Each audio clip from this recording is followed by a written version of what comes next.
আসসালামু আলাইকুম প্রিয় শিক্ষার্থীরা, আশা করছি আল্লাহর রহমতে আপনারা সবাই ভালো আছেন। আজকে আমি আপনাদের সাথে আলোচনা করতে যাচ্ছি নবম শ্রেণীর সাধারণ বিজ্ঞান বিষয়ের দেখতে হলে আলো চাই অধ্যায়টি। শুরুতেই আমরা আলোচনা করব দর্পণ বা আয়না নিয়ে। চলুন তাহলে দেখে আসি দর্পণ বা আয়না কি। দর্পণ হলো এমন একটি মসৃণ তল যেখানে আলোর নিয়মিত প্রতিফলন ঘটে। এখন আমরা দেখব দর্পণের প্রকারভেদ। দর্পণ প্রধানত দুই প্রকার, সমতল দর্পণ এবং গোলীয় দর্পণ। কিন্তু গোলীয় দর্পণ আবার দুই প্রকার, যথা অবতল দর্পণ এবং উত্তল দর্পণ। চলুন তাহলে আমরা দেখে আসি সমতল দর্পণ, গোলীয় দর্পণ বলতে আমরা কি বুঝি। সমতল দর্পণ বলতে আমরা বুঝি প্রতিফলক পৃষ্ঠটি যদি মসৃণ ও সমতল হয় এবং তাতে আলোর নিয়মিত প্রতিফলন ঘটে, তবে সে পৃষ্ঠকে সমতল দর্পণ বলে। আমরা সচরাচর যে দর্পণ বা আয়না ব্যবহার করে থাকি সেটি হলো সমতল দর্পণ। এখন চলুন দেখে আসি যে দর্পণ কিভাবে তৈরি করা হয় আসলে। সাধারণত কাচের এক পৃষ্ঠে ধাতুর প্রলেপ লাগিয়ে দর্পণ তৈরি করা হয়। কাচের উপর পারদ বা রূপার প্রলেপ লাগানোর এই প্রক্রিয়াকে বলা হয় পাড়া লাগানো বা সিলভারিং বলা হয়। ধাতুর প্রলেপ লাগানো পৃষ্ঠের বিপরীত পৃষ্ঠটি প্রতিফলক পৃষ্ঠ হিসেবে কাজ করে। আশা করি আপনারা সবাই বুঝতে পারছেন যে প্রতিফলক পৃষ্ঠটা তাহলে কি। এখন চলুন আমরা আলোচনা করি গোলীয় দর্পণ নিয়ে।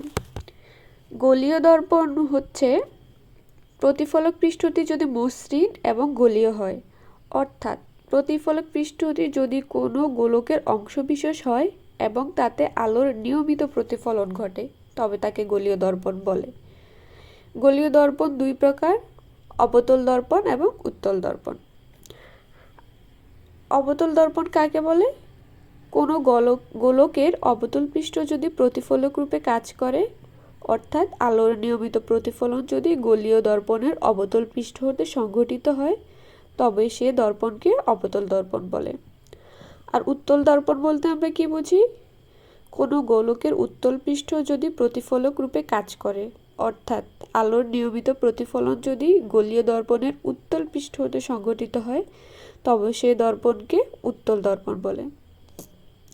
এখন প্রশ্ন হচ্ছে, আমরা গোলীয় দর্পণ, সমতল দর্পণ এগুলো কিভাবে চিনব? চলুন আমরা একটা চিত্রের মাধ্যমে দেখে আসি দর্পণের বিভিন্ন প্রকারভেদ। চিত্রে আমরা লক্ষ্য করছি যে একটি সমতল দর্পণ দেওয়া আছে। সমতল দর্পণটিকে আমরা বলতে পারি M1 M2। এইখানে বাম পাশে হচ্ছে একটি কাচের বাম পাশে হচ্ছে পাড়া লাগানো হয়েছে, অর্থাৎ ডান পাশের অংশটি তাহলে প্রতিফলক পৃষ্ঠ হিসেবে কাজ করছে। এইখানে ডান পাশের অংশটিতে যখন আলো পড়ছে আমরা দেখতে পাচ্ছি, তখন আলোটা যখন সোজাসুজি পড়ছে তখন সেটা কি অপর দিকে আবার প্রতিফলিত হয়ে যাচ্ছে। এখন চলুন আমরা দুইটি চিত্র লক্ষ্য করি। এখানে প্রথম চিত্রটি হচ্ছে একটি অবতল দর্পণ, দ্বিতীয় চিত্রটি হচ্ছে একটি উত্তল দর্পণ। এখন আমরা আবার একটু রিভিশন করি অবতল দর্পণ কাকে বলে।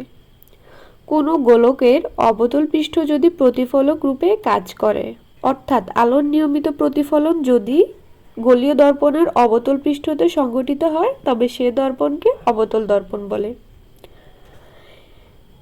এখন আমরা দেখতে পাচ্ছি যে অবতল দর্পণ কি একটা গোলাকার গোল আকৃতির, এখন গোলকের আকৃতির। এখন যদি এক্ষেত্রে কি হয়, এক্ষেত্রে গোলকের কেটে নেওয়া অংশের উত্তল পৃষ্ঠে পাড়া লাগিয়ে আমরা অবতল দর্পণ তৈরি করে থাকি। যেমন দেখো, উত্তল পৃষ্ঠ বলতে বাইরের অংশে আমরা পাড়া লাগিয়েছি, ফলে কি ভেতরের অংশটা অবতল দর্পণ হিসেবে, অবতল পৃষ্ঠ হিসেবে কাজ করছে, তাই এটা হচ্ছে একটা অবতল দর্পণ।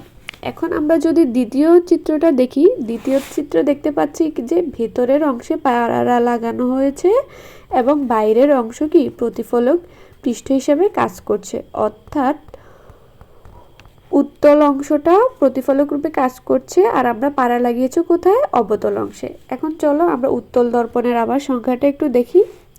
কোনো গোলকের উত্তল পৃষ্ঠ যদি প্রতিফলক রূপে কাজ করে, অর্থাৎ আলোর নিয়মিত প্রতিফলন যদি গোলীয় দর্পণের উত্তল পৃষ্ঠ হতে সংঘটিত হয় তবে সে দর্পণকে উত্তল দর্পণ বলে। এক্ষেত্রে গোলকের কেটে নেওয়া অংশের অবতল পৃষ্ঠে, অর্থাৎ আমরা পাড়া লাগিয়েছি কোথায়, ভিতরের দিকে পাড়া লাগিয়ে আমরা উত্তল দর্পণ তৈরি করেছি। অবতল দর্পণে কি হয়েছে, অবতল দর্পণে উত্তল দর্পণে ঠিক উল্টো ঘটনাটা ঘটেছে। আশা করছি তোমরা চিত্র এবং সংজ্ঞা দুটো একসাথে মিলিয়ে পড়লে তখন বুঝতে পারবা।